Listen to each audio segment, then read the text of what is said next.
ভাইয়া, তুমি আমার সর্বনাশ করো না।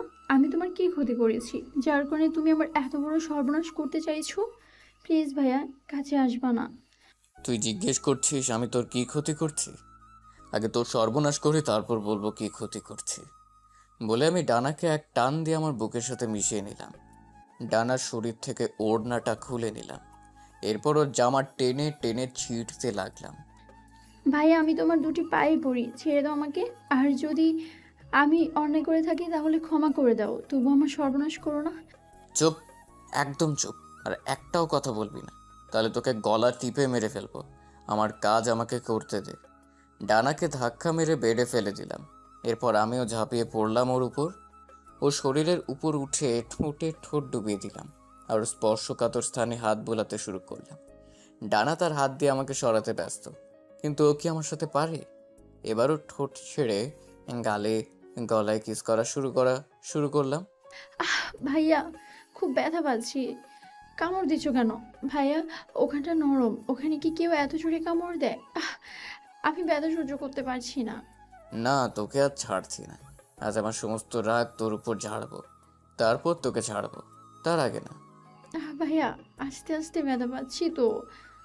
আস্তে আস্তে ব্যথা পাচ্ছি। আস্তে ধাক্কা দাও, আমি নিতে পারছি না। তোমার ওটা বেশি বড় আর মোটা। ইস। এখন থেকে তোকে আমারটাই নিতে হবে। আজ থেকে তুই শুধু আমার। আজকের পর থেকে তুই শুধু আমাকেই নিয়ে চিন্তা করবি। কথাটা যেন মাথায় থাকে। আমার নিতে কষ্ট হচ্ছে। কথাগুলো বলে নুরহান ভাইয়া আমার শরীরের উপর তার খুশি মতো টর্চার করলো। বুঝতে পারলাম না, হঠাৎ নূর ভাইয়া আমার ওপর। সে তো কোনোদিন এমন ছিল না। সে মেয়েদের যথেষ্ট সম্মান করে, আমাকেও করতো। তাহলে আজ এমন একটা কাণ্ড কেন করেছে? সে যদি আমাকে ভালোবাসে তাহলে বলতে পারতো। জোর করে ভোগ করার কি আছে? ডানা আমার হয়ে গেছে, এবার জামা কাপড় পরে নে। এটা যেহেতু তোর রুম, সুতরাং এখানেই তোর জামা কাপড় আছে। আর আমি তো জামা একটা ছিঁড়েছি, তার বদলে 5টা কিনে এনে দেব। ভাই, আমাকে ছেড়ে দেওয়ার পর আমার শরীরে ওঠার মতো শক্তি নেই। মনে হচ্ছে সমস্ত শরীরে ব্যথায় বিষের টুকরো হয়ে আছে। তবু কোনো রকমে উঠে বসলাম। বেড কভারে রক্তের ছোপ ছোপ দাগ পড়ে গেছে। এবার বলো ভাইয়া, তুমি আমার সর্বনাশ কেন করলে? আমার অপরাধ কি ছিল?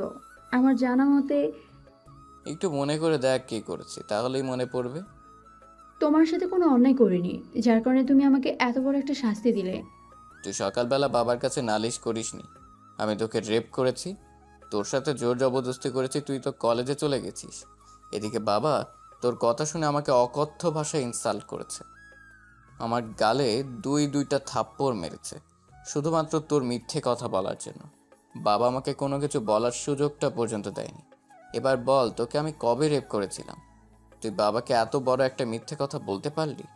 তোমার বাবার মতো একই অন্যায় তুমিও আমার সাথে করেছো। মামা তোমাকে কিছু বলার সুযোগ দেয়নি, আর আজ তুমিও আমাকে কোনো সুযোগ দিলে না। যাই হোক, ভালোই করেছো। তবে শুধু বলবো, এমন একটা নোংরা অ্যালিগেশন আমি তোমার বিরুদ্ধে আনিনি। এবার তুমি আমার রুম থেকে যাও।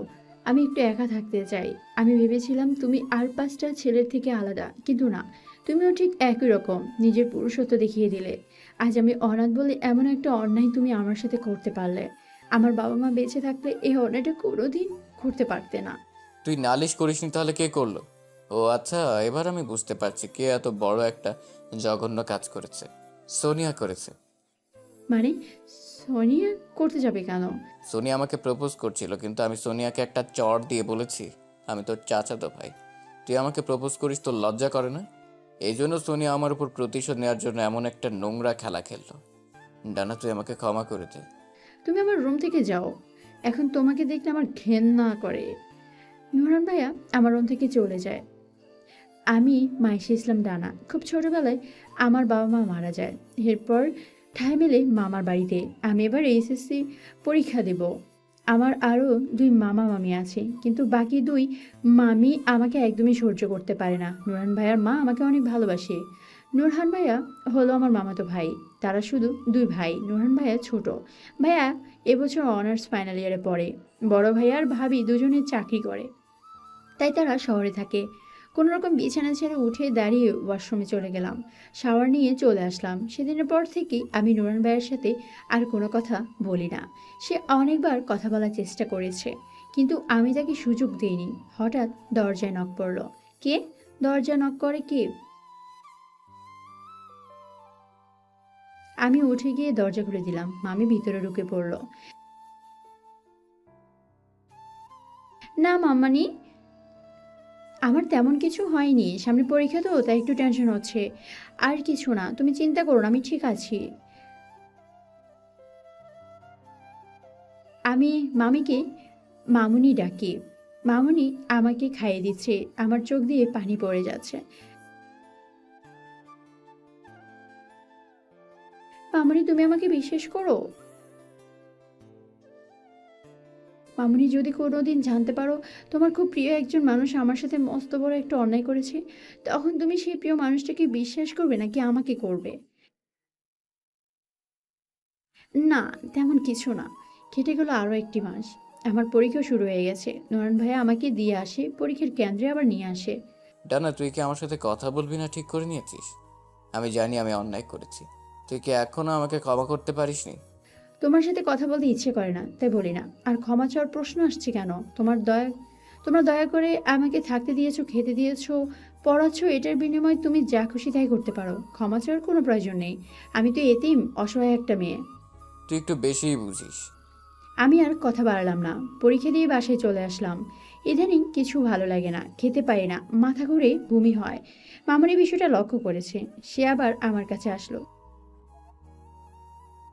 হ্যাঁ মামুনি, বলো।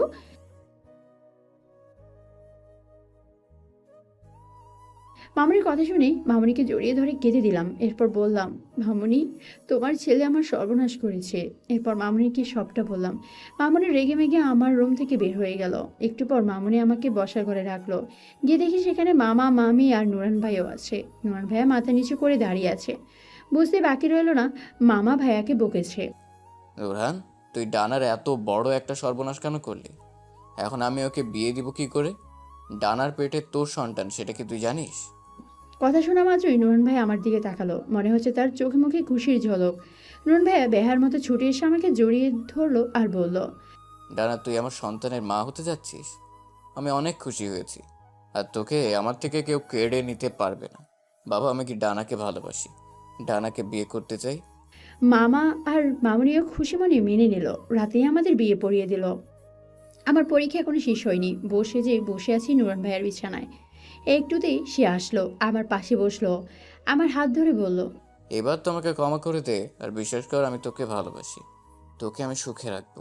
বিয়েটা যখন হয়ে গেছে তোমাকে তখন ক্ষমা করাই যেতে পারে। আচ্ছা ঠিক আছে, তোমাকে ক্ষমা করে দিলাম। ডানা, আমাকে একটু ভালোবাসা দিবি? সেই ছোটবেলা থেকে আমি তোকে ভালোবাসি। আমি মনে হয় বাসি না? তার মানে তুই আমাকে ভালোবাসিস? হ্যাঁ বাসি তো, অনেক বেশি ভালোবাসি তোমাকে ভাইয়া। এখনো ভাইয়া বলে ডাকবি? স্বামীকে কি কেউ ভাইয়া বলে ডাকে? তাহলে কি বলে ডাকবো? সবার সামনে ওগো তুমি এইসব বলে ডাকবি? আর আমরা যখন একসাথে থাকবো তখন জান বলে ডাকবি, কেমন? ঠিক আছে জান। আয় কাছে আয়, তোকে আদর করি। আমার আবার আমাকে ব্যথা দিবে না তো? এখন কিন্তু আমি প্রেগনেন্ট। আরে না, আজ তোকে পরম যত্নে আদর করবো জান। আগে লাইট অফ করো। ওই লাইট অফ।